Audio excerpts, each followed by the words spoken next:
আমরা ছোটবেলা থেকে আমরা উই আর ইনডক্ট্রিনেটেড। আমরা কি, এটা কথাটা কি বললাম?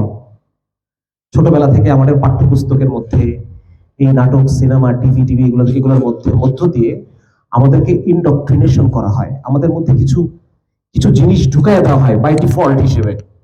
বুঝতে পারছেন? কিছু জিনিসকে ধ্রুব সত্য ধরে নিয়ে আমরা বড় হই।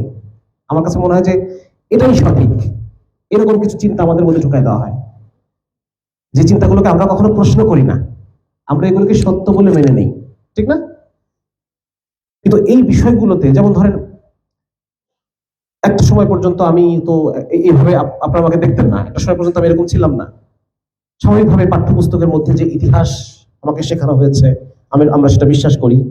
পাঠ্যপুস্তকের মধ্যে যেই বিষয়গুলোকে,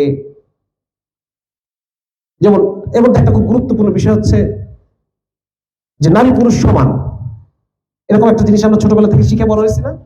আমরা মিনার কার্টুন দেখতাম ছোটবেলায়, সেখানে মিনা বলতেছে একটা মেয়ে যা পারে একটা ছেলেও তাই পারে। মিনা বলতেছে ওই যে একটা ট্রাক্টর চালায়, কে যেন একটা পুরুষ মানুষ ট্রাক্টর চালায়, মিনা বলতেছে যে আমিও পারি, ওই ট্রাক্টরটা নষ্ট ট্রাক্টর সে ঠিক করে দেয়। হ্যাঁ, বলছে একটা ছেলে যা পারে একটা মেয়ে, ছেলে যা পারে একটা মেয়েও তাই পারে। তো এই ধরনের বিভিন্ন ইনডক্ট্রিনেশন নিয়ে আমরা বড় হই, যেগুলোকে আমরা কখনো প্রশ্ন করি না। কিন্তু এই বিষয়গুলো আসলে ঠিক কিনা এগুলো আমাদের প্রশ্ন করতে হবে, এগুলো আমাদের প্রশ্ন করতে হবে, কারণ এই বিষয়গুলো থেকে অনেক ধরনের সমস্যা জীবনে তৈরি হয়।